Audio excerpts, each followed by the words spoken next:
Buen día a todos y a todas.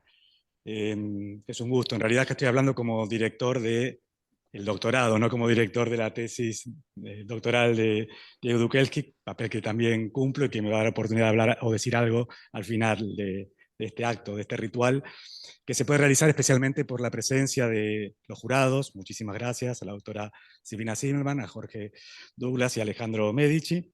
Pero formalmente tenemos que decir que es hoy, 8 de noviembre de 2022, y el doctorando Diego Dukelski va a presentar su tesis doctoral titulada Escuelas Judiciales y Derechos Humanos, límites y posibilidades de los modelos actuales de formación de magistrados y funcionarios para un ejercicio democrático de la jurisdicción, dirigido en este caso por quien habla, Gabriel Ignacio Anitúa.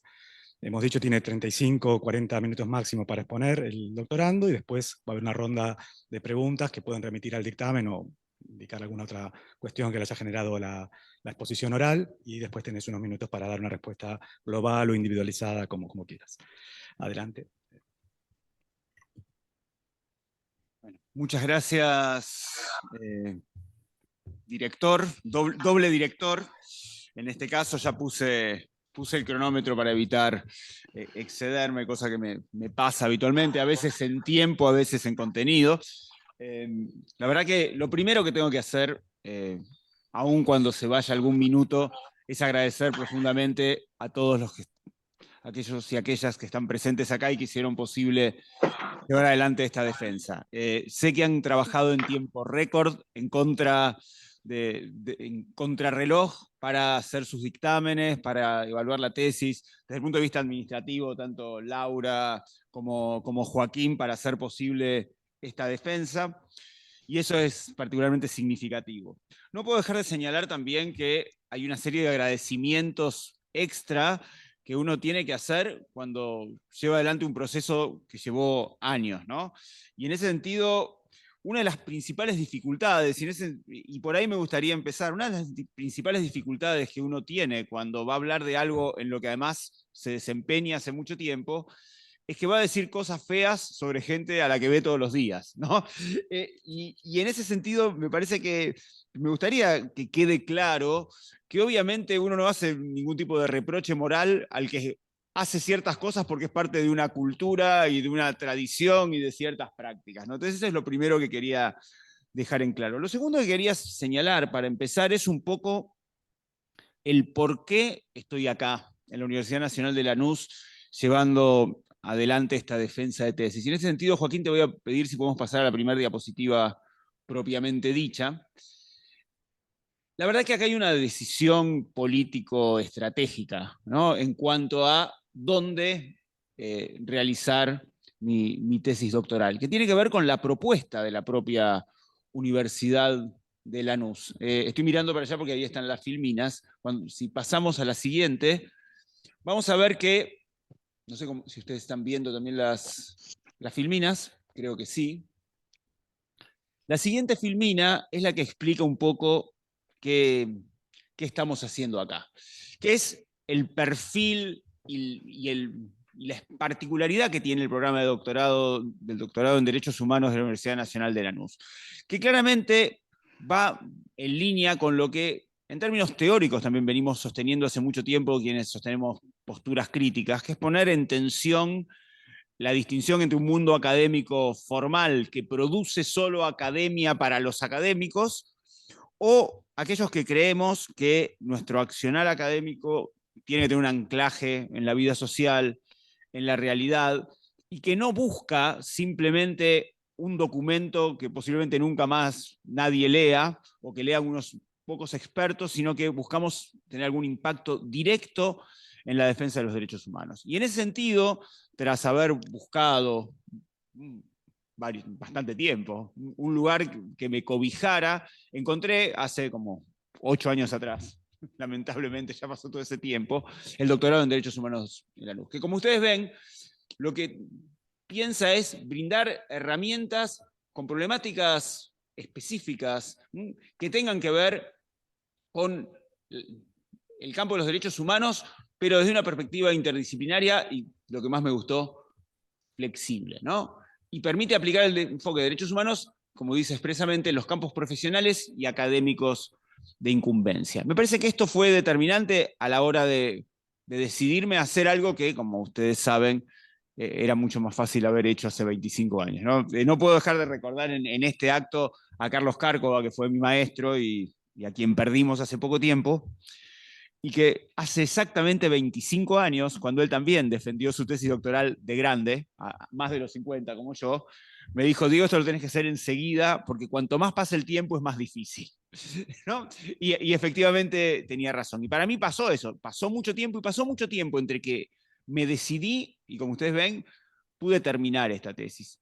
No solo por la vida, sino porque además cuesta mucho, por decirlo de alguna manera, parar la pelota, para decirlo futbolísticamente, y ponerse a escribir cuando uno está en una vorágine de trabajo sobre estos mismos temas. Por otro lado, con el otro enorme problema que tenemos, y algo de esto se va a vincular cuando lleguemos a una de las observaciones que me hacía Alejandro Medici en el dictamen, me adelanto un poquito, que tiene que ver con que somos contemporáneos de nosotros mismos. Y es muy difícil ser contemporáneo de uno mismo y reflexionar sobre algo que va pasando mientras uno va haciendo cosas, ¿no? En ese sentido, me imagino que una tesis doctoral en filosofía, en un tipo que hace historia medieval, ¿no? Filosofía medieval es bastante más fácil porque no le va cambiando todo el tiempo lo que pasa. Incluso en este caso, a mí lo que me agarraron fue dos cambios significativos de gobierno, ¿no? El cambio de gobierno del 2015 me agarró cuando yo estaba avanzando en un sentido y que terminó de configurar lo que parecía que iba para un lado, para otro.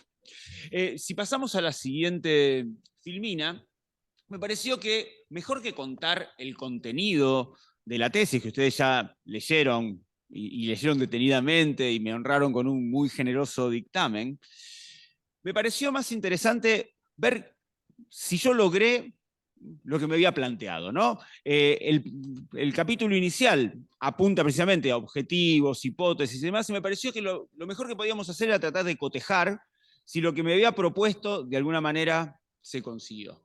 Y en ese momento, hace ya unos años atrás, habíamos planteado como objetivo elaborar una propuesta de formación judicial que permita fomentar un análisis crítico y transformador y brindar un espacio de discusión y de compromiso ético-político, intentando contribuir a una transformación cultural. Voy a resumir para no leer todo esto que ya lo han leído.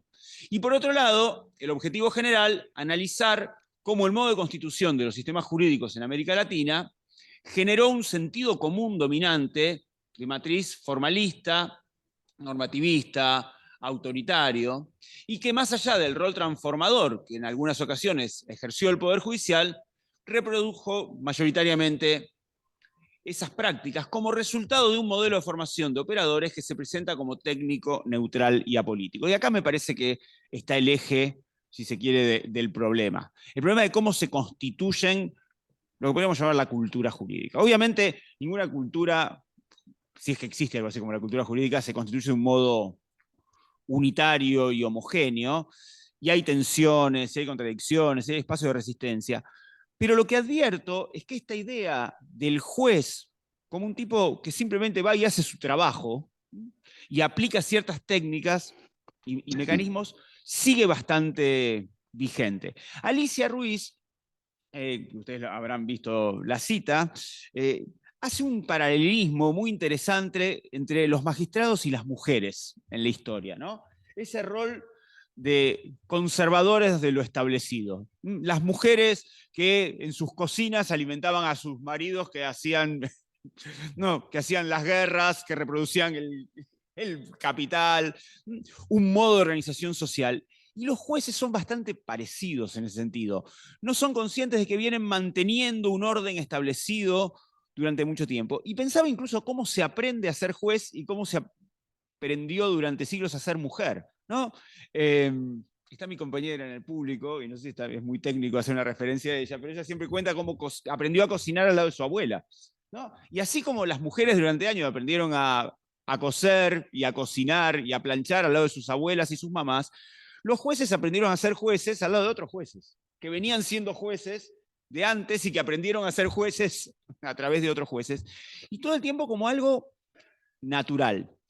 Y lo que me parece observar, y algo de esto vamos a volver, es que en los últimos años y permítaseme la metáfora, que estoy muy contento desde que se me ocurrió, es como, lo que pareciera es que cuando incorporamos tecnología y management y coaching, es algo parecido a creer que acabamos con el patriarcado porque las mujeres ya no lavan a mano, sino que hay lavarropas automáticos, o que una forma de luchar contra el patriarcado es que haya hornos a microondas en lugar de una cocina a leña, ¿no? Es decir, parece que incorporamos algunas tecnologías más modernas, pero la lógica sigue siendo la misma. Aprender cómo se hacen determinadas cosas que después funcionan más o menos solas. Si pasamos a la siguiente, iba a decir filmina, es una antigüedad.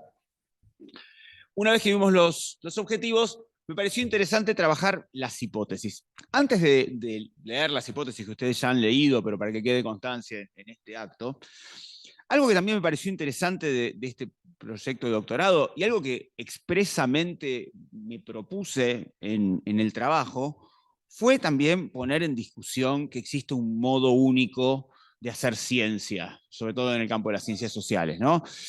Algo que vemos muchas veces es que en las ciencias sociales se reproduce la lógica discriminatoria que durante mucho tiempo han tenido las ciencias duras con las ciencias sociales. Quiero decir, muchas veces los cientistas de las ciencias duras dicen que las ciencias sociales no son ciencia porque no usan determinado método, básicamente método científico, el método hipotético deductivo, eso.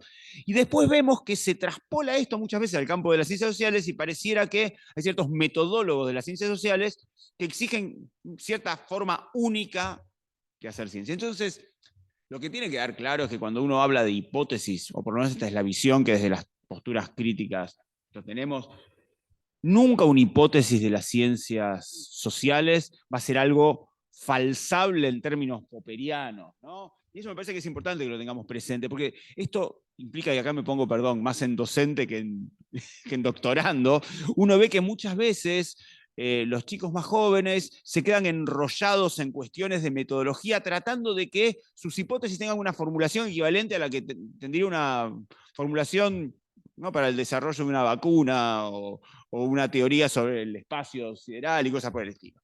¿Cuáles son las hipótesis? Así todo, debo reconocer también, y perdón la informalidad y la sonrisa que me sale al decirlo, parece que las validamos bastante, las hipótesis, aún en un sentido bastante tradicional. Volviendo a leer la tesis para la defensa, decía, la primera hipótesis, la específica, es que el sentido común jurídico dominante y los consecuentes modelos de formación judicial constituyen un límite al ejercicio democrático de la jurisdicción y la defensa de los derechos humanos. Esto, como veremos, precisamente por quitar del camino la discusión acerca de cómo se produjeron, se consolidaron y podríamos oportuna y eventualmente defender estos derechos fundamentales. Pareciera que el discurso de los derechos humanos es simplemente el discurso de algunos técnicos que van a discutir algunos congresos o participar en algunos concursos simulados, ¿no? Algo que a mí siempre me llama la atención es cómo, por ejemplo, en estos últimos años, donde tantas vulneraciones a los derechos humanos hemos visto en la Argentina y con una presa política de hace 5 años, la UBA ganó montones de concursos internacionales y el presidente de la República al que le parece que los derechos humanos son un curro, no tuvo ningún problema en recibir a los equipos de jóvenes concursantes, ¿no? Como si los derechos humanos fueran una cosa que va por afuera y no atravesara todo nuestro ordenamiento. Segundo lugar, y acá también una pequeña luz de esperanza a por qué vale la pena hacer esto, la segunda hipótesis es que el discurso jurídico cumple una función paradojal, por lo que, si bien efectivamente es un instrumento de control social y una herramienta que reproduce ciertos modos de poder, ciertos modelos económicos y demás, existen posibilidades de resistencia jurídica a través de prácticas jurídicas alternativas. Esto que Cárcova, a quien hacíamos referencia antes, llamó la función paradojal del derecho, y que me parece que es uno de los principales aportes de las teorías críticas, o por lo menos de la Escuela Crítica de Buenos Aires, como le gusta decir a Alejandro Medici, para dejar en claro que también hay críticos en La Plata y en otros lados. Esta idea que se sale de la visión tradicional de la lectura marxista del derecho como una simple superestructura, porque si nosotros pensáramos que el derecho es solo superestructura, no tendría sentido que estuviéramos acá discutiendo nada de esto. Pasamos a la siguiente diapositiva. Lo que había que resolver entonces era la cuestión metodológica, cómo encarar esta tarea. Sobre todo porque para mí implicaba salir un poco del espacio estrictamente tradicional de la filosofía del derecho, donde durante mucho tiempo me he movido, y empezar a teorizar sobre mis prácticas, por decirlo de algún modo, porque como saben los miembros del jurado y quienes aquí están presentes, yo hace mucho tiempo que me muevo en el ámbito de la formación judicial y demás, pero nunca había escrito sobre eso, sino que básicamente lo había llevado a cabo. Entonces, claro, en cuanto a la metodología a seguir, hay claramente tres niveles, de los cuales yo diría que hay dos que han tenido un lugar especial. El primero tiene que ver con todo el aspecto doctrinario, que tiene que ver con revisar el relevamiento teórico de toda la discusión en planos de teoría general del derecho, filosofía jurídica, filosofía política, sobre el rol de los jueces, la constitución de los derechos humanos y demás.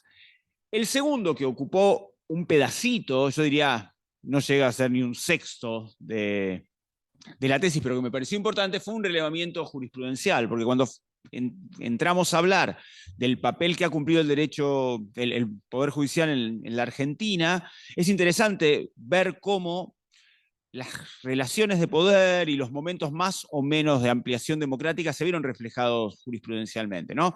Partiendo de la acordada del 30 y la jurisprudencia de los momentos más oscuros de nuestro país, y sobre todo, cómo a mí me parece que el discurso jurídico nos permite hacer ciertas reconstrucciones, del mismo modo que la geología, ¿no? Yo suelo explicar esto cuando lo hago para los alumnos, y perdón que los ponga en ese lugar, cuando acá el alumno soy yo, pero lo tengo presente, pero me gusta el ejemplo.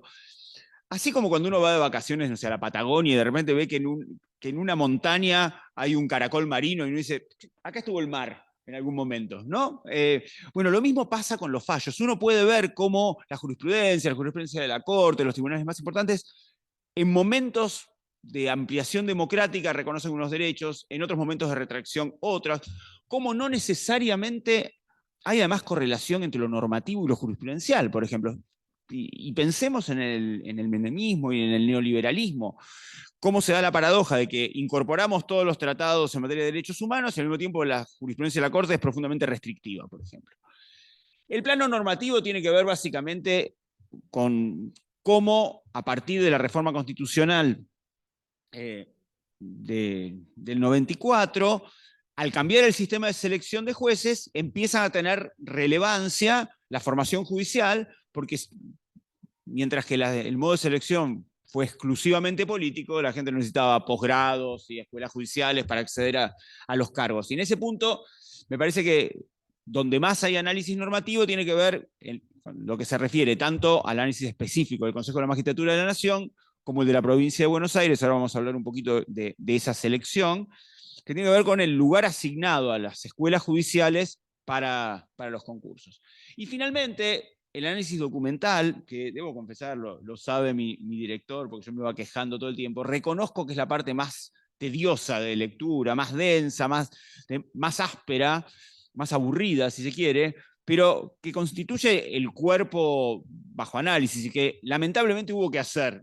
Quiero decir, lamentablemente, tanto para ustedes como para mí, pero si no era hacer afirmaciones en el aire. Entonces, a la hora de sentarse a ver cada programa de formación, cada programa de un congreso, y bueno, es una parte muy tediosa, lo reconozco, pero que me parece que resultó indispensable para que se entendiera lo que uno quería hacer. Si pasamos de Filmina, voy a hacer un breve repaso por la estructura de la tesis y algunos comentarios generales. Bien. Si bien no fue formalmente sistematizado así, porque una de las cuestiones que tuve particularmente en cuenta a la hora de armar la tesis fue respetar los criterios formales de la UNLA, donde había necesariamente una introducción, una conclusión y un cuerpo principal. Uno podría pensar que los primeros dos capítulos están destinados a esto que hemos llamado el marco teórico, ¿no? El primero, sobre todo, tiene que ver con el desarrollo de lo que podríamos llamar la cultura jurídica latinoamericana, que obviamente no es homogénea en todo el continente, y me he centrado más en la experiencia argentina, pero que va en línea con algo que en realidad disparó. Aprovecho este espacio para, ustedes lo han leído, de cómo, a cuento de qué vino. Me parece que yo he tenido en este sentido dos grandes influencias. Una que paradójicamente no creo que haya sido su intención, pero hace unos años Manuel Atienza empezó robándole la idea a Jorge Douglas Price, cuando era presidente de la Asociación Argentina de Filosofía del Derecho, que hicimos un primer encuentro latinoamericano. Empezó a trabajar esta idea de si existe algo así como un mundo latino, un mundo jurídico o filosófico latino. Y para ir a discutir con Atienza, que pretendía plantear algo así como el mundo latino es lo que los españoles decimos que es, empecé a trabajar, si se quiere, genealógicamente, un poco, ¿no? Con la historia de las instituciones de nuestro continente. Y ahí me llamó poderosamente la atención cómo nosotros somos herederos imperiales, básicamente, porque tanto el derecho penal, que en sus orígenes llega al continente de la mano del Imperio de los Reyes Católicos y de la Inquisición, como el derecho civil, que primero llega bajo la forma del derecho romano y el Imperio Romano, y después del Imperio Napoleónico, eso se da de narices, de bruces, con la tradición constitucionalista de Alberdi y los Estados Unidos. Y esto hace que, como vamos a ver al final, la pretendida coherencia de nuestro sistema sea muy compleja. Y la otra influencia, más de la de Atienza, es de un profesor, porque no queda bien en una ciencia decir profe, un profesor de este doctorado, con quien yo además vine trabajando desde la Escuela del Servicio de Justicia, que fue Alberto Filippi, ¿no? A partir de Filippi y un libro homenaje que se hizo a Filippi en razón de sus 80 años, yo empecé también a trabajar mucho la idea del mestizaje, ¿no? Y de asumirnos como mestizos, que creo que un poco por ahí va a ir a cuando empiece a contestar una de las observaciones que me hizo Silvina Zimmerman, sobre la posibilidad de que desde otras culturas nosotros podamos entender concepciones diversas de los derechos humanos. Me parece que básicamente lo que tenemos que asumir es que ninguna cultura es cerrada y ninguna cultura es integral, sino que si nosotros nos empezamos a asumir como mestizos, nos vamos a dar cuenta que hay otros mestizos que tienen algunas cosas en común con nosotros, ¿no? Yo mismo siempre bromeo que entendí de grande, gracias a otro profesor del doctorado, la verdad que aprendí muchas cosas en este doctorado, gracias a Daniel Rafecas. Rafecas da para quienes no lo saben, porque Silvina ha sido directora también de este posgrado, lo sabe bien. Rafecas ha trabajado la cuestión del derecho nazi mucho, ¿no? Y ha hecho un seminario sobre Holocausto y las normas nazis, y ahí yo entendí una palabra que decía mi papá cuando íbamos a visitar a mi abuelo, que era Mischlinge. Y yo no entendía por qué decían que yo era Mischlinge, que quiere decir mestizo, ¿no? En yiddish y en alemán, y que era una categoría de los nazis para los hijos de judíos y no judíos. Así que todos somos mestizos de alguna manera. La segunda parte de la primera parte tiene que ver con toda la discusión de la filosofía del derecho acerca del rol del juez, ¿no? La crisis del formalismo. Primero, me pareció importante entender que el formalismo tampoco es una casualidad, que hay una línea de continuación del formalismo jurídico, del proceso codificatorio, con la idea del racionalismo de la modernidad. Bueno, y ahí hay todo un largo recorrido entre formalismo, realismo, las tesis de Kelsen, las tesis de Hart, las corrientes pospositivistas de matriz más liberal, el pospositivismo que podríamos llamar crítico, y un tema que a mí me parece relevante, que debo reconocer que a mi propio director le hace ruido, que tiene que ver con la tensión entre el activismo y el garantismo, ¿no? Porque que es el mismo ruido que le hace a mi director, le hace a todos los penalistas, ¿no? Los penalistas tienen mucho miedo, y con buenas razones, de que los jueces se pongan demasiado creativos, ¿no? Y de hecho ahí también tiene que ver con uno de los comentarios de Alejandro Medici, de que posiblemente habría que profundizar un poco en el fenómeno del lawfare, que fue uno de los fenómenos que se profundizó mientras yo iba escribiendo la tesis. Porque si bien había cierta persecución judicial en el 2014, cuando empecé a trabajar estos temas y a cursar el doctorado, esto se acrecentó en los últimos años y estamos, digamos, y lo difícil de de escribir sobre algo que va pasando todos los días, ¿no? Tenemos una vicepresidenta de la Nación que está siendo juzgada en un proceso que parece bastante escandaloso, y demás. La tensión, decía, entre activismo y garantismo, que a mí me parece que es importante no cercenar las posibilidades que en el ámbito de los derechos económicos, sociales y culturales los jueces se pongan la camiseta y hagan una actividad proactiva. Yo entiendo que el activismo también, digamos, muchas veces roza el decisionismo, y esa es la propuesta que yo hago ahí, de tratar de distinguir esas dos categorías, pero me pareció interesante. La segunda parte, y me voy a empezar a acelerar, la segunda parte tuvo que ver ya sí con empezar a trabajar la formación judicial, y en ese sentido, siguiendo un viejo texto de Boaventura y la cartografía, me pareció interesante ir haciendo un trabajo como de escala, ir acercándome como si fuera con un zoom y empezar regionalmente, a nivel nacional y a nivel local. Siempre pensando además que el objetivo del programa de doctorado de la Universidad Nacional de Lanús tiene que ver con el impacto territorial, y por eso me concentré en América Latina, Argentina y la provincia de Buenos Aires. Y ahí hay como dos grandes, ahí el colonialismo aparece de nuevo, ¿no? Los dos principales órganos regionales que se ocupan de formación judicial son, de un lado, la Red Iberoamericana, la RIAEJ, y el CEJA, el Centro de Estudios de Justicia de las Américas, que claramente reproducen cierta forma de dominación colonial, de un lado de España y del otro de los Estados Unidos. Cuando uno ve toda la propuesta de RIAEJ, se centra en copiar la Escuela Judicial Española, ir a hacer cursos a la Escuela Judicial Española, y hay como una devoción por el Consejo General del Poder Judicial Español, que al interior del Poder Judicial Español ha sido muy criticado, ¿no? Pareciera como que nosotros, el solo hecho de que sea de España alcanza para hacerlo maravilloso. Incluso cuando ustedes vieron el detalle aburrido de los programas, hay muchas cuestiones incluso de derecho positivo español que los jueces de América Latina van a cursar como si tuviera esto alguna implicancia real. En el caso del CEJA, el CEJA depende de la OEA, y todos sabemos lo que es la OEA para América Latina. Y en ese punto, yo analizando los programas del CEJA, y más allá de que obviamente el CEJA ha tenido una gran habilidad, que fue tener, voy a decirlo en términos del CEJA, partners locales, muchos de sectores que uno podría pensar claramente progresistas, ¿no? Uno piensa en el INESIP, por ejemplo, que uno podría decir, no, esta institución creada por el Tute Baigún, pero que claramente han comprado un modelo y han hecho así como han juntado energías y han tenido un resultado que me resulta bastante complejo, más allá de que nadie puede quitar el valor a personas como, no sé, Matías Cunza o Leti Lorenzo, pero más allá de las personas, hay una lógica que se ha instalado ahí. Y ahí aparece el otro comentario de Alejandro Medici, que efectivamente tiene razón en que merece profundizarse un poco el rol de los Estados Unidos en el continente.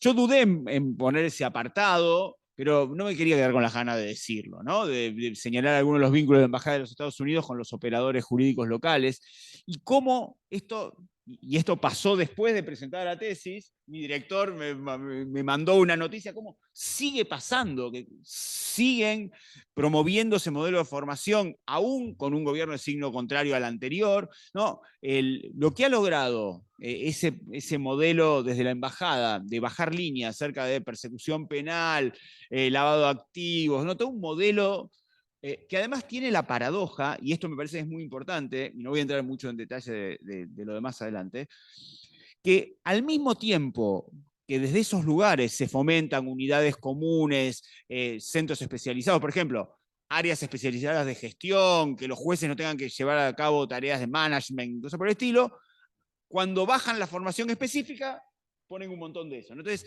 enseñan a hacer aquello que por otro lado pregonan que no debería hacerse. Otra paradoja que no podemos dejar de señalar fue como al mismo tiempo se sigue trabajándose sobre oralidad y método acusatorio, desde el mismo lugar donde se propuso suspender la entrada en vigencia, por ejemplo, del nuevo Código Procesal Penal. Y esas contradicciones nadie las señala, y me pareció que alguien lo tenía que hacer, y ya soy suficientemente grande como para poder hacerla. ¿No? ¿Qué más? La última parte, o anteúltima, tiene que ver con los relevamientos, tanto a nivel nacional como a nivel local. Obviamente, viviendo en un país federal y teniendo un límite de 250 páginas reglamentario, es muy difícil hacer una lectura de todo lo que existe. Entonces me pareció que la estrategia era reflejar, que es la entidad que depende de la JUFEJUS, que reúne a todas las escuelas judiciales del país, y hacer un análisis, ya que no tienen de algunos programas generales y sobre todo de los congresos que organizan, ¿no? Porque también me pareció interesante ver cuáles son los temas que año tras año van considerando relevantes, y cuando vemos, no voy a hacer una cifra, esta no es matemática, no voy a hacer una cifra matemática, pero hay un enorme porcentaje vinculado a la cuestión tecnológica, ¿no? Las nuevas tecnologías y las nuevas tecnologías, alguna cuestión de género ha aparecido ahí, y siempre hay espacio de resistencia. Por ejemplo, cuando se hizo en la Ciudad de Buenos Aires, Paula Viturro tuvo un papel importante, claramente, y una visión alternativa, pero lo que prevalece es esta visión tecnocrática. Y algo parecido pasa con el Profamag, que es la escuela, el programa de magistrados de la Escuela de Nación, donde hay una enorme cantidad de materias que la bibliografía misma es del tipo quién se comió mi queso, cómo ser exitoso.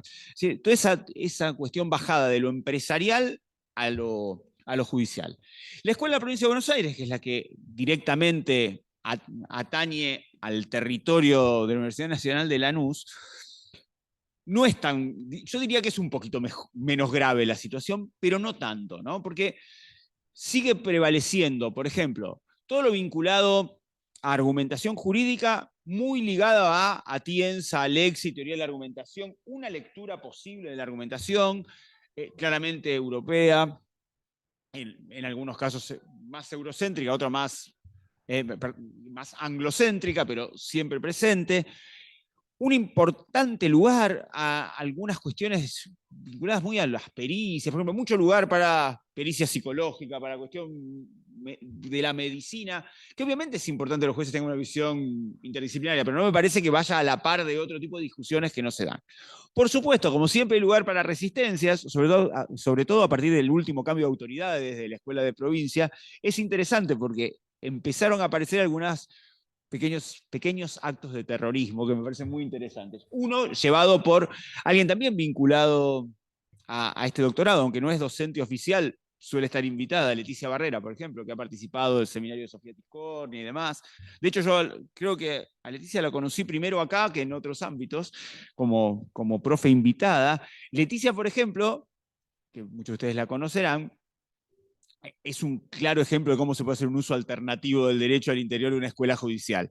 Porque una materia de gestión la convirtió en una materia de discusión sobre la cultura organizacional vigente en los poderes judiciales. Pero la matriz general sigue siendo la misma. Damos ciertas técnicas que van a permitir que los jueces sepan ser jueces. Y esto se vincula también con los concursos, porque en general, como un muy interesante trabajo que coordinó Mauro Benente desde UNPAS, lo que se le pide a los jueces que van a ser jueces en los concursos es que sepan ser jueces como vienen siendo los jueces que ya son jueces, ¿no? Entonces, eso se reproduce una y otra vez.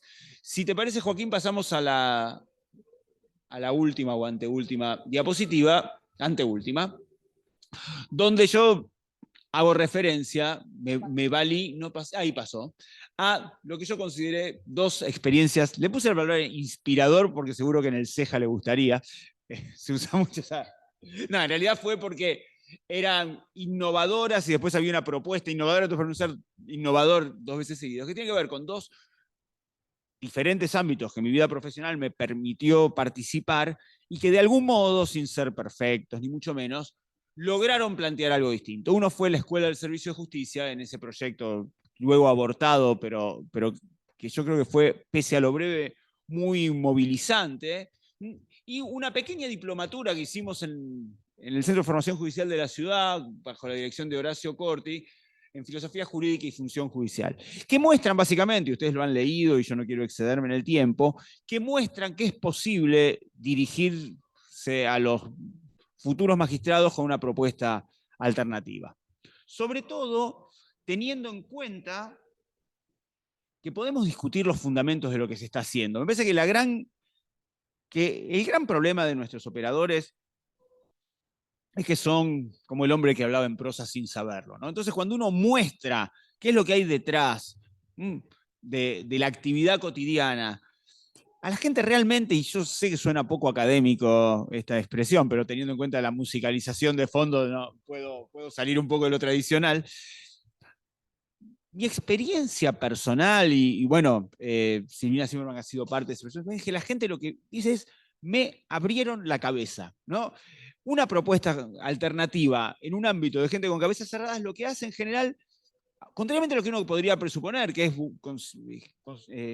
generar cierto rechazo o temores, abrirse un mundo de posibilidades distintas y preguntarse si las cosas no pueden ser de otra manera. Porque ese es uno de los sentidos, me parece, de la expresión ser crítico, ¿no? Uno de los sentidos de la expresión filosofía crítica, pensamiento crítico, actividad crítica, tiene que ver con preguntarse si las cosas necesariamente tienen que ser como vienen siendo o no pueden ser de otra manera. En esas experiencias, bueno, son muy variadas y hay aportes muy valiosos para rescatar. Jorge Douglas Price en su dictamen decía que se podría ampliar lo vinculado, por ejemplo, a derecho y literatura que aparece en algunas de estas propuestas. Sería muy imprudente discutir con un experto en derecho y literatura que al mismo tiempo está siendo jurado algunas de las ventajas y desventajas de este tema. Yo comparto con Douglas que vale la pena profundizar. En buena medida, el no haber profundizado tiene que ver también con una limitación espacial, ¿no? de cantidad de páginas que al principio parecen un montón y después resultan que son pocas. Pero también hay un tema que yo me voy a animar a... la palabra no es disentir, a alertar sobre algo que yo estoy advirtiendo últimamente sobre el tema de derecho y literatura. Que derecho y literatura en algunos ámbitos se empieza a volver un trabajo particularmente elitista. Quiero decir, cuando Martha Nussbaum destaca la utilidad de Dickens para reflexionar sobre ciertos temas morales, está hablando de un lugar donde se supone que, ya que todos leímos Dickens, aprovechemos para eso que nos enseña Dickens, aportarlo a la actividad judicial. Lo que está pasando es que tenemos que pensar nuevas estrategias para abordar derecho y literatura en una sociedad donde la gente no lee literatura.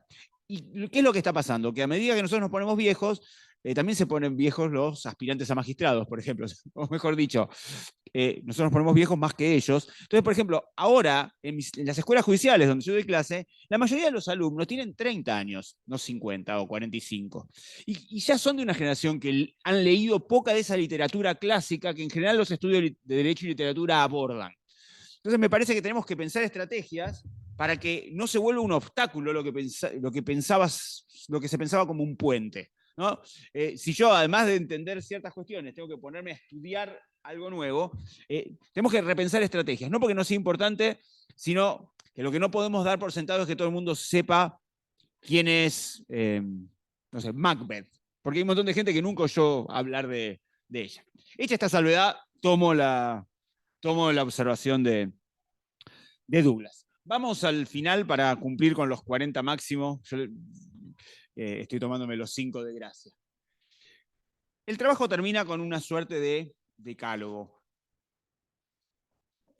Tuve un periodo hace un par de años y me quedé con él de cierto mosaicismo, ¿no? La cultura mosaica en algún momento me había dejado la barba más larga y todo eran decálogos lo que escribía y me pareció que este también era un lugar para un decálogo. Voy a repasar muy brevemente algunas de las cosas que puse ahí para finalizar.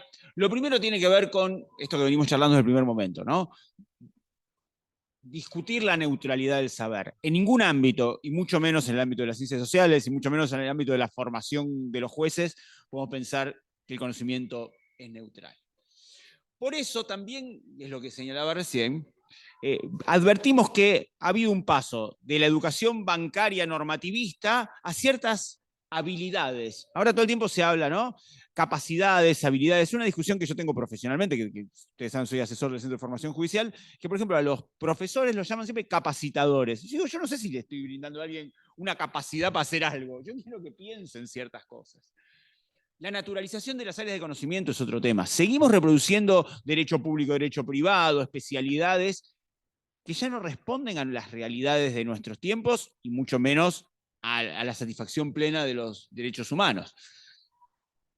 Abandonar el pensamiento euro y anglocéntrico va de la mano de algo de lo que me planteaba Silvina Zimmerman en su dictamen sobre cómo hacemos para que los derechos fundamentales, los derechos humanos, no sean simplemente lo que Boaventura llamaría un localismo globalizado, ¿no?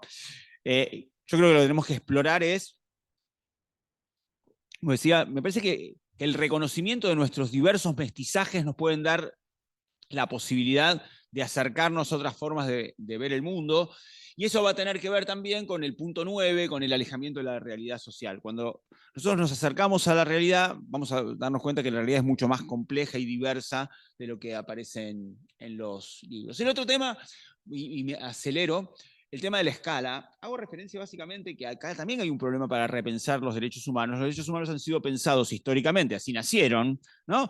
Como una defensa frente al Estado. Primero frente al poder absoluto, y el problema es que ahora también hay actores privados tanto más poderosos que los actores estatales y todavía faltan mecanismos para defendernos. El otro día discutía esto, Renato Ravivaldi me dice, bueno, pero el COT, no, una cosa es el amparo contra acciones de los particulares del fallo COT y otra es que Monsanto maneje un presupuesto cientos de veces mayor que el PBI de la República Argentina, ¿no? Entonces, ¿y cómo hacemos para perseguir internacionalmente, por ejemplo, actores privados cuando uno ve, y bueno, acá tenemos una experta en eso, en Derecho Internacional de los Derechos Humanos, las condenas siguen siendo a los estados, estados que muchas veces no tienen las capacidades materiales para poner freno a las violaciones de los derechos fundamentales. La superación de la separación entre teoría y práctica hemos venido charlando algo. No existe un hacer separado de un pensar. Cada práctica implica una serie de presupuestos teóricos, epistemológicos que muchas veces no tenemos presentes.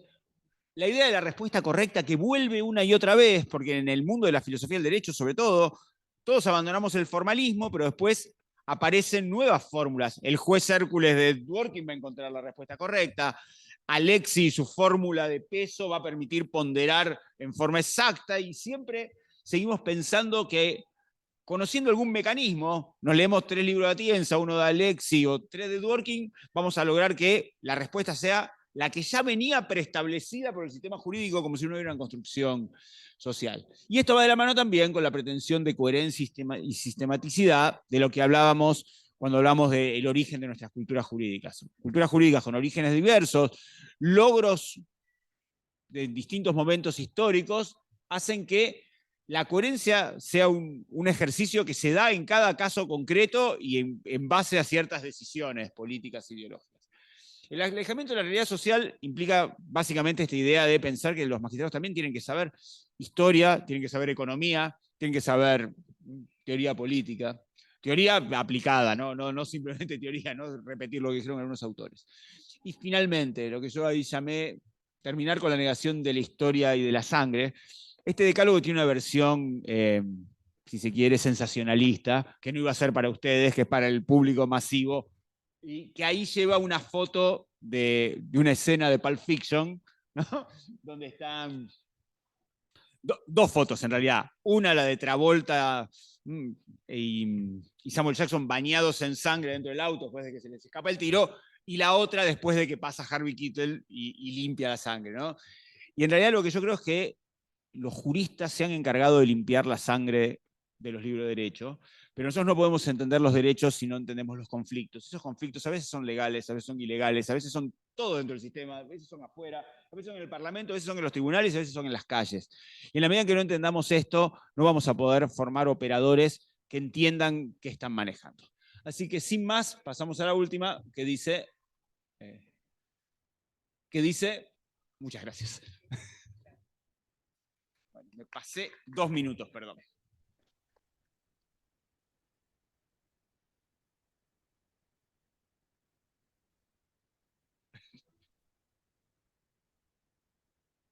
Ahí tenemos la música. Ah, sí, sí.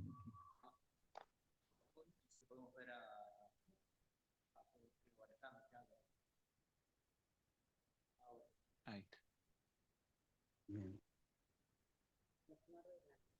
Bueno, ¿cómo sigue? Y creo que se hace la devolución en el orden que les parezca. No sé si Jorge primero, después Alejandro y finalmente Silvina.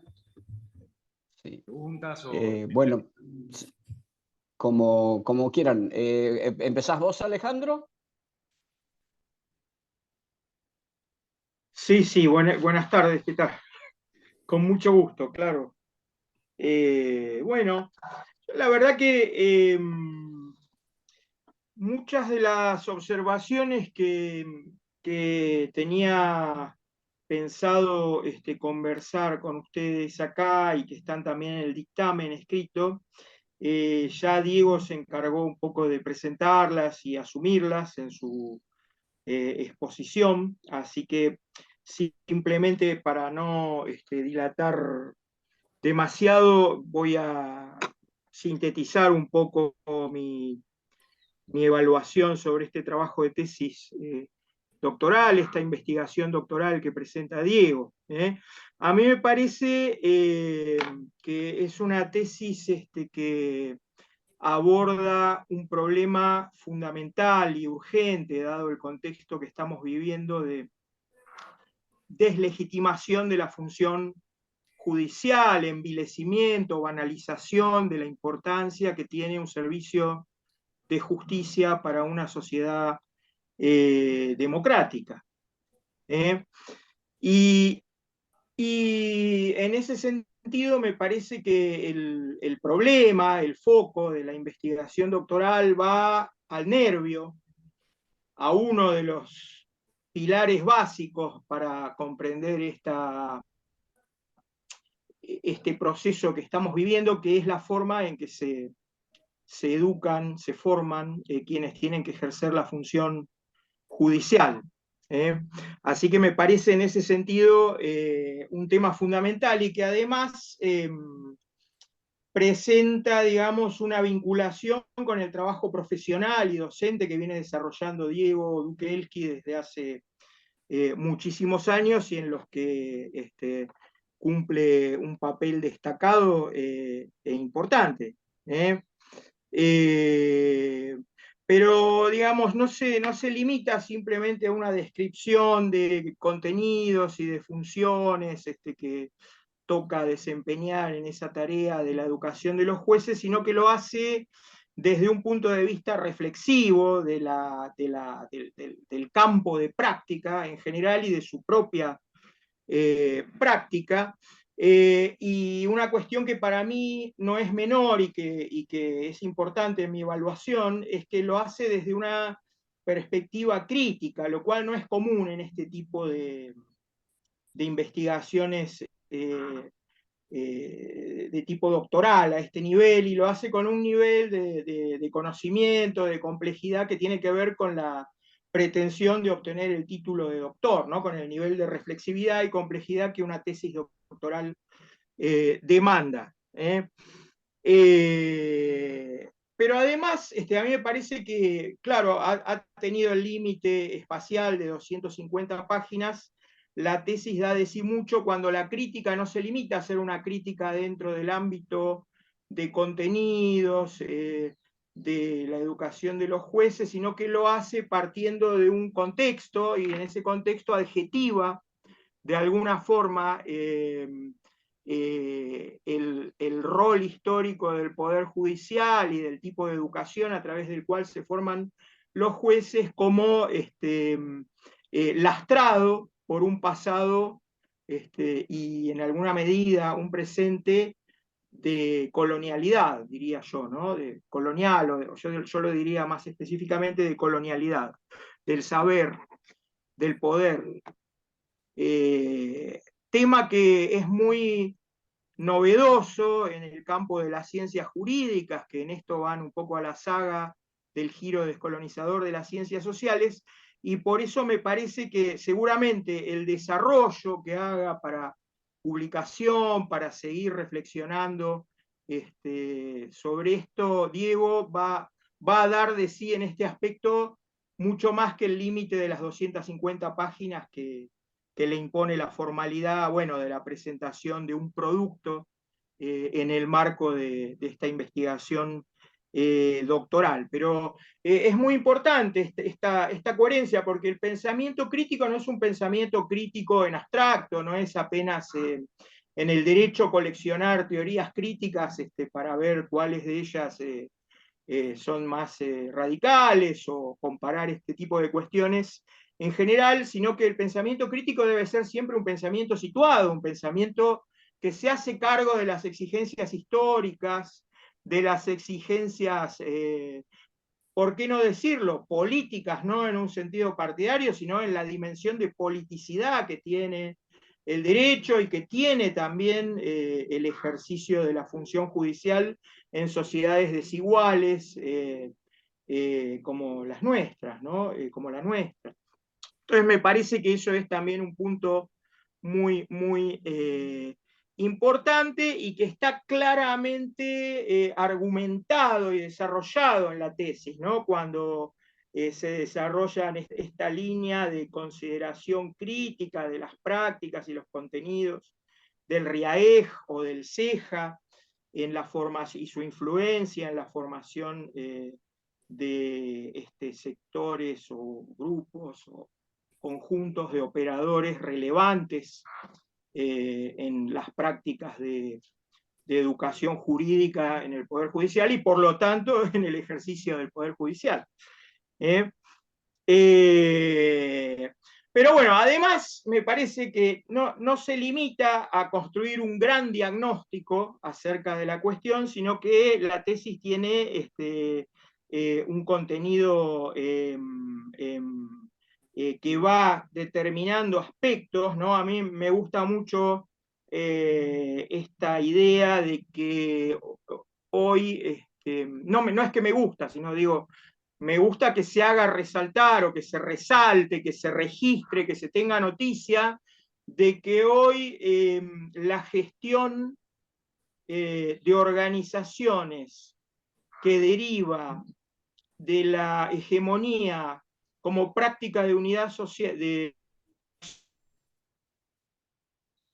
lo empresarial, hegemónico, que irradia la gestión de las instituciones públicas, de las organizaciones de la sociedad civil, y también a las propuestas de formación de los jueces y de reforma del Poder Judicial. Me parece muy relevante que resalte este aspecto, digamos, que en una sociedad que necesita urgentemente reforzar un servicio de justicia para una sociedad democrática, valga la redundancia, no pueden ser contenidos centrales los contenidos de gestión y de management de la organización judicial, que eso lleva implícito un tipo específico, sesgado, de cultura organizacional. Me parece un logro muy importante de esta investigación doctoral.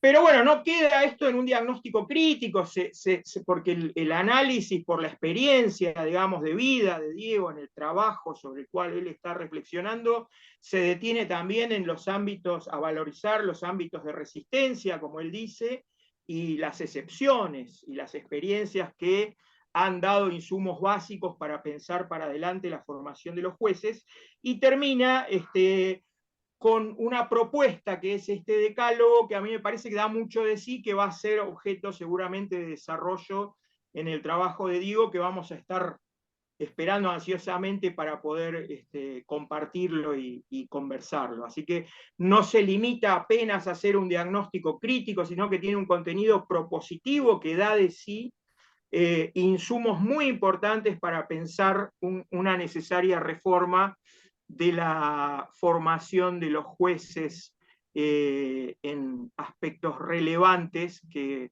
serán propuestas para un servicio de justicia más inclusivo, responsable socialmente, controlado socialmente, transparente, y por lo tanto más adecuado para una sociedad democrática. Así que bueno, yo lo que simplemente reitero es lo que había puesto en el dictamen para no tomar más tiempo. Me parece que es una tesis sobresaliente y que debería ser aceptada con una recomendación de publicación. Que la publicación que desarrolle un poco más estos aspectos y que supere, ¿no?, el límite de las 250 páginas, que ha quedado chico para la relevancia del problema de investigación y para los materiales de la tesis volcados en términos de jurisprudencia, documentos, normas y discusiones doctrinarias por el por el doctorando. Así que bueno, no quiero tomar más tiempo para que este sea un acto ágil y les agradezco mucho. Para mí es un gusto poder compartir con ustedes este espacio y conversar sobre esta propuesta de investigación doctoral o esta investigación doctoral que presenta Diego Dukelski. Muchas gracias.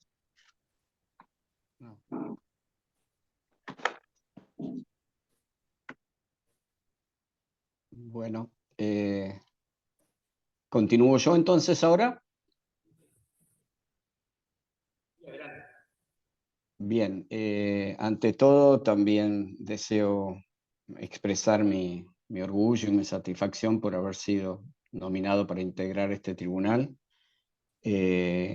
Voy a comenzar brevísimas palabras por donde terminó Alejandro su muy visceral comprensión de la tesis de Diego, en el sentido de que creo que la ha captado como al menos yo la capto, no voy a decir que la captó en el sentido correcto, porque entonces estaríamos contradiciendo todo lo que la tesis dice.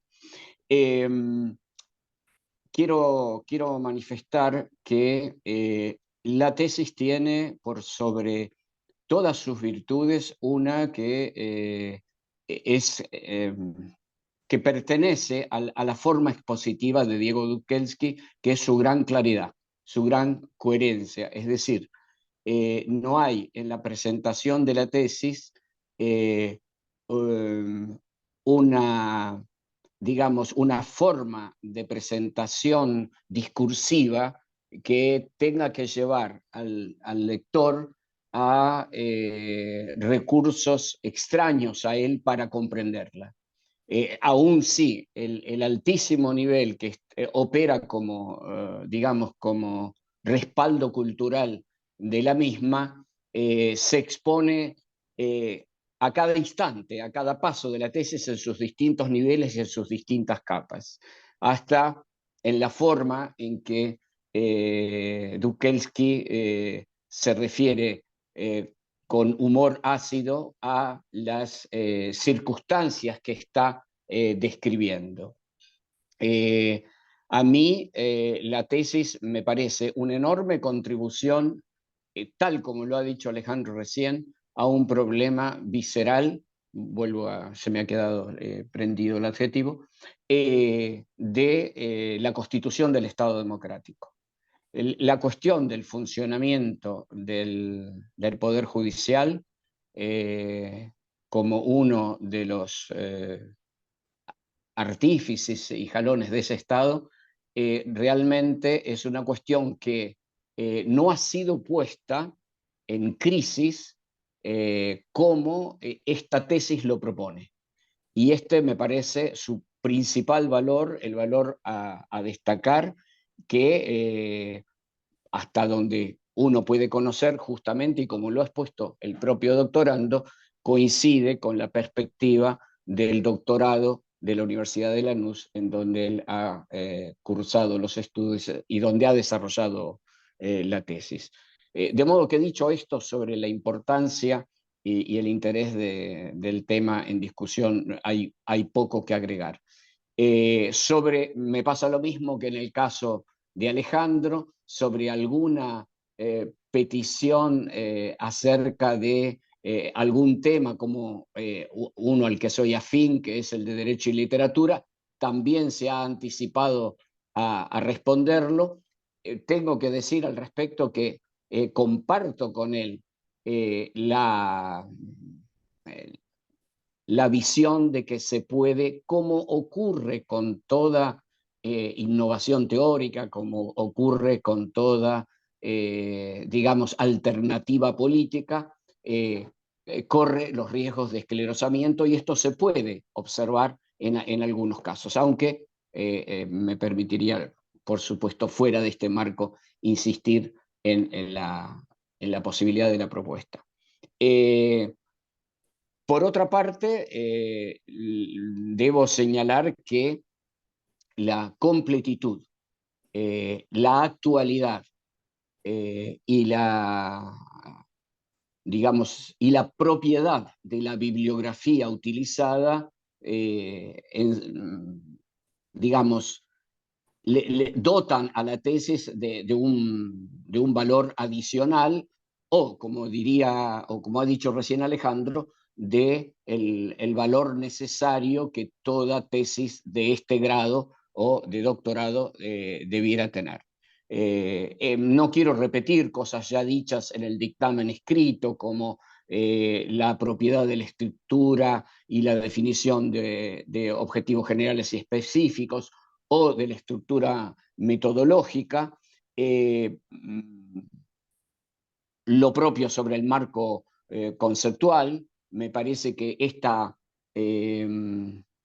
este señalamiento que Dukelski ha hecho sobre la tensión entre activismo, garantismo y decisionismo es algo que está en la vértebra íntima de la tesis, y algo que seguramente quienes como él sean operadores del sistema de formación de futuras y futuros operadores del sistema judicial, tiene que ser observado, tiene que ser cuidado.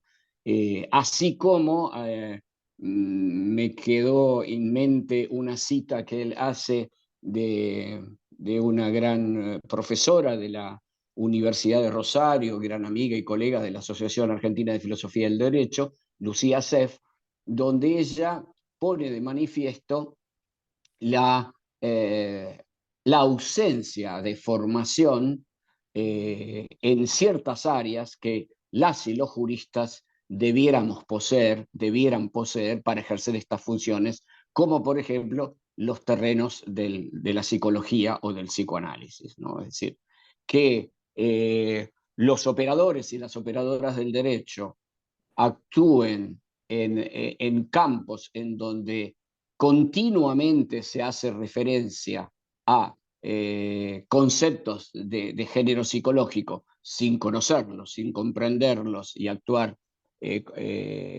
como quien dice a ciegas, me parece otro señalamiento de indudable importancia, y que podría traducirse en de ser ingresado en la formación de estos operadores en una notable ventaja, por lo menos desde la perspectiva de quien está haciendo esta evaluación, ¿no?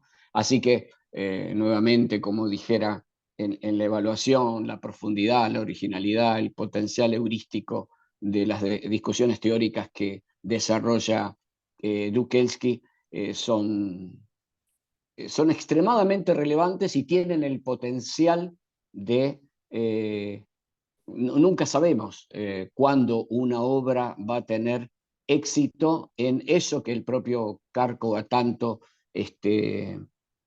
señalaba, como es el cambio de sentido, la producción de sentidos nuevos que pueden alterar justamente el universo en el que vivimos, que es el universo del sentido.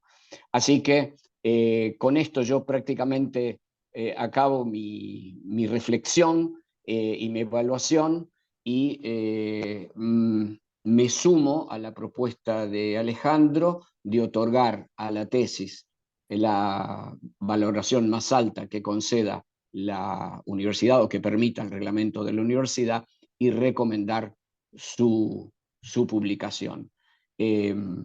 Muchas cosas para decir, pero quizá ya por fuera de la evaluación, como que en esa propuesta que le hace Alejandro de extender el límite del trabajo para publicar, quizá con lo aventurado que esto puede ser, explorar el cómo salir de esa educación bancaria que él refiere basándose en Paulo Freire, para pasar a una educación crítica y transformadora en este campo, que me atrevería a decir es el problema de toda la educación en general. Sería sin duda como un colofón a esta obra, que no sé si se lo puedo pedir porque quizá demanda otro esfuerzo casi como el de la obra, pero que sería magnífico hacerlo. Así que mis felicitaciones para el doctorando y esa es mi evaluación final. Gracias. Bueno, hola a todas, a todos, a todes. Primero que nada, felicitarte tanto por el desarrollo de la tesis como por la exposición oral. Y ya sé que estás impulsando que los operadores del derecho seamos un poco más desordenados, pero los dos espacios me parecieron muy claros, muy ordenados, muy fácil la lectura y también este espacio, así que bueno, te felicito por eso. Tampoco quiero ser reiterativa con lo que ya dijeron los otros integrantes del jurado y lo que está en el dictamen. Quiero nada más decir volver a destacar, porque estoy acá como integrante de la Universidad de Lanús, que me parece muy logrado la pretensión que tenía el doctorado y la universidad, que es que la producción del saber no sea solo formal, académica, como todo lo que plantea, sino que pueda estar vinculada con el territorio y sobre todo recuperar las trayectorias personales en el entendimiento de que si uno puede recuperar esos saberes que adquirió a lo largo de su historia, lo que uno puede ofrecer para la ciencia tiene un aporte diferencial. Entonces eso me parece muy bueno y muy importante para destacar, y también me pone muy contenta porque, como saben, yo era directora de este doctorado, así que para mí es importante que se puedan dar estos pasos en ese sentido. Y respecto de la tesis en sí, como te decía, y esto sí por ahí me gustaría conversarlo un poco más, dos cosas. Una es que yo lo que vi es como una suerte de fe y de esperanza en que la incorporación de contenidos vinculados a derechos humanos van a poder transformar esos perfiles que vos describís más tecnocráticos de juezas y jueces en la sociedad por otros más democráticos o vinculados con la justicia social. Sobre todo porque en el decálogo te diría que no tanto, que creo que sí está muy bien pensado, trabajado, pero más en el análisis de los programas. Yo veo ahí que haces como la valoración de todo lo que tiene que ver con el management, la gestión, la incorporación de nuevas tecnologías, mirando lo poco que hay en materia de derechos humanos. Y bueno, yo soy profesora de derechos humanos, trabajé mucho con derechos de los pueblos indígenas y además hace 10 años estoy en la administración de justicia. Entonces, como compartir de cosas más desde la experiencia. Por ejemplo, yo veo que a veces en la enseñanza de derechos humanos vuelve a pasar lo mismo que con el resto de las materias, que uno repite acríticamente lo que dicen los tratados, los estándares, la jurisprudencia, y después los trata de aplicar a un caso concreto, y uno termina siendo acrítico, porque ¿de dónde viene esta noción? ¿A quién favoreció? ¿En qué momento de la historia? Entonces, por eso te invitaba un poco a esa reflexión, sobre todo desde lo que yo trabajé, que tiene que ver los derechos de los pueblos indígenas, y ahí como que me pongo en alerta cuando vos me decís mestizaje, pues yo digo, no, lo que estamos tratando de lograr es que se reconozcan culturas diferenciadas, con otra cosmovisión, con otro derecho, con el derecho a su propio derecho, y por ahí lo que sí, bueno, lo que dicen como los distintos autores es lo que hay que lograr es un diseño institucional o social que sea el resultado del acuerdo intercultural, y en ese sentido sí el encuentro, pero por ahí no para pensar el derecho o la aplicación del derecho. De hecho, lo que yo vi en todos estos años es que hay muchas dificultades en la justicia para reinterpretar o readaptar los institutos jurídicos a la cultura de los pueblos indígenas. Entonces, por eso te decía, ¿cómo hacemos además, no solo para incorporar contenidos de derechos humanos, sino porque hay algo más que falta ahí, que tiene que ver con, no sé si, bueno, primero los sujetos, juezas, jueces, operadores, estamos todos culturalmente condicionados, pero hoy no sé si es una cuestión metodológica o qué podés pensar vos que estás pensando esto para poder lograr esa transformación que implica ese adicional, si querés, que tiene que ver con poder salirse de la cultura social y jurídica e incorporar estos otros derechos. Eso por un lado. Y por otro, también lo que yo veo ya, no por ahí en el ámbito desde la perspectiva, digamos, cultural o etnocultural, es que y eso también planteártelo, porque vos haces una crítica fuerte a las distintas teorías de la argumentación, lo comparto, que tienen fórmulas matemáticas y otras cosas que no, por ahí que no sirven o no son adecuadas para resolver conflictos sociales, pero sí yo veo en mi trabajo diario muchas sentencias que con la mejor intención aplican esos estándares de derechos humanos o los tratados, pero de una manera, digamos, desligada, en el sentido de que, por ejemplo, dicen, bueno, no, te digo casos que tuvimos hace poco, hay que, un caso de derecho a la salud, bueno, una persona quiere un tratamiento en Alemania y bueno, sí, porque están los tratados de derechos humanos que reconocen el derecho a la salud. Entonces, hay algo más todavía falta para mí trabajar, que ya te digo, que por ahí en la formación judicial tiene que ver no solo con el contenido, sino con y que vos lo planteás con la tesis, con, digamos, cómo trabajar la cuestión del alejamiento, si querés, de la sociedad o la cosa más desarraigada del territorio, del conflicto social en concreto. Eso te diría, te vuelvo a felicitar, me parece un excelente trabajo y un gusto estar acá compartiendo con ustedes. Sí, claro que sí. Bueno, muchísimas gracias a todos y a todas por las observaciones. Bueno, Alejandro, Jorge han sido muy generosos y efectivamente yo contesté más lo de ellos y me quedó un par de cosas de lo que había planteado Silvina. Primero, una aclaración sobre el mestizaje y ojo, hay otra cultura, porque es una discusión que he venido teniendo en distintos ámbitos, también el de la filosofía del derecho. Tener otra cultura no implica pensar, por ejemplo, que existe una visión cerrada de otras culturas. Quiero decir, por ejemplo, porque si no, ¿qué pasa? Por ejemplo, una cosa que he escuchado mucho es, dicen que son de pueblos originarios, pero usan celular, ¿no? Entonces lo que digo es, tampoco, o por ejemplo, quiero decir, tampoco son cerradas las culturas de los pueblos originarios.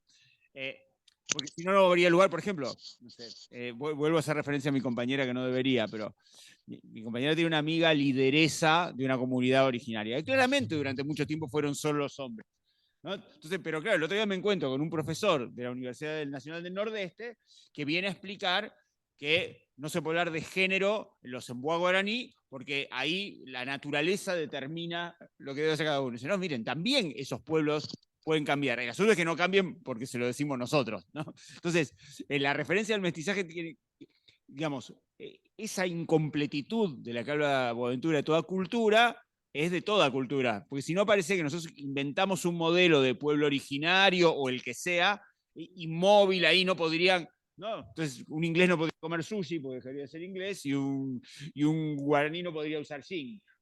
¿No? En ese sentido lo quería decir.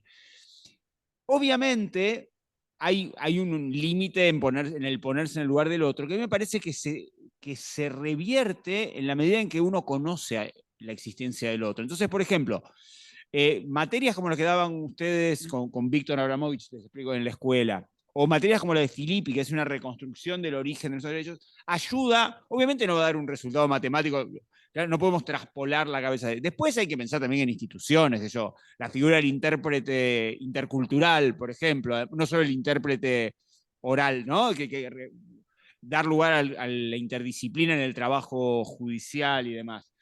En cuanto a mi fe en la educación, en realidad un poco de fe en la educación hay, porque si no uno no se la pasaría dando clases de la mañana a la noche todos los días de su vida, pero al margen de eso, a mí me parece que hay un punto donde este tipo de planteamiento de las escuelas judiciales, Silvina, ustedes vieron el dictamen, ¿no? Silvina me plantea si alcanza a cambiar las escuelas judiciales si las carreras de derecho siguen igual y los posgrados siguen igual. Yo diría que hay una paradoja ahí. Cuanto más siga igual aquello, más imprescindible es esto, aunque el resultado final no va a ser el esperado. Quiero decir, si cambiaran antes las escuelas de derecho, para usar la terminología medio gringa, ¿no? Las carreras de abogacía, sería menos importante un cambio de la escuela judicial si ya hubieran cambiado las carreras de abogacía que si no. Digamos, en algún momento algo tiene que ver. ¿Va a alcanzar? No, es insuficiente. Sí, pero me parece que urge más en estos ámbitos cuando en los demás ámbitos no está pasando. De todos modos, yo en lo personal lo veo como una continuidad, porque no sé, cuando pensamos el cambio del plan de estudio en la carrera de abogacía de José Cepaz, lo hicimos, digamos, yo estoy mirando macro en mi cabeza, como qué podemos hacer, sabiendo que no alcanza, pero que algo se puede hacer. La otra gran cuestión es esta que vos muy bien planteás, de pasa que hay una visión de aprendizaje de los derechos humanos que es igual que el formalismo jurídico, solo que en lugar de subsumir hecho en norma, subsumo hecho ¿no? en precedente. Yo creo que eso cambia en la medida en que cambie todo lo demás. Digamos, me parece que, a ver, pasa con ese decálogo, me parece que obviamente nunca se va a cumplir plenamente, pero debe ser pensado integralmente. Me viene a la mente, acá mis amigos y filósofos lo tienen que tener más presente que yo. ¿Ustedes se acuerdan que Wittgenstein da el ejemplo típico de la palabra juego para lo que llamamos la vaguedad combinatoria, ¿no? Es muy difícil encontrar un juego que reúna todas las características y definir cuáles son las características para que un juego sea un juego. Si ponemos el azar, queda fuera el ajedrez. Si ponemos la inteligencia, queda fuera el bingo. Y si ponemos la diversión, queda fuera la quiniela. Y la ruleta rusa tiene las características de la mayoría de los jueces y nos gustaría que nuestros hijos vayan a jugar a la ruleta rusa. Me parece que con el decálogo pasa algo por el estilo, ¿no? Difícilmente podamos lograr los 10 puntos en un programa o algo concreto, pero me parece que debe ser el horizonte de, digamos, acercamiento a la realidad social, reconocimiento que la realidad es compleja, saber que no se puede acercar a la realidad sin una serie de consideraciones teóricas, pero que la teoría también tiene que ser el resultado de lo vinculado a la realidad. Entonces, hay una esperanza humilde, como dice el tango, en mi pobre corazón. Quién sabe no es tanta, pero la tenía que preguntar. Si no, como decíamos hace un rato, no tiene sentido nada de lo que estamos haciendo acá. No mucho más que eso, y agradecerles a todos. Y no sé si le tengo que dar la palabra al director para cerrar el acto, y yo me retiro, además, para que deliberen. Siempre se le suele dar la voz al director de la tesis, me pongo el sombrero ahora de director de tesis, pero simplemente para decir que fue un director bastante anómalo porque no lo acompañé en la formación. Diego ya estaba formado antes de comenzar este recorrido. En todo caso, ese acompañamiento, que fue más de amistad, de tomar cafés, apareció. Esto es curioso, aparecían cosas, pero esto estuvimos charlando en otro contexto y aparecían también como temas de la tesis. Sobre todo mi función tuvo que ver con apurarlo, con decirle, bueno, listo, depositala, acabala, que no es poco, ¿no? Y ese sí reconozco como único, tal vez, mérito. Dicho esto, sí, se pasa a deliberar y esto es sesión secreta, por lo tanto tenés que retirarte, se deja de grabar y el que esté de público, Virginia en este caso, si se puede desconectar para que debatan sobre algo que ya pusieron en realidad que tiene que ver con la calificación y realizarse dictamen final.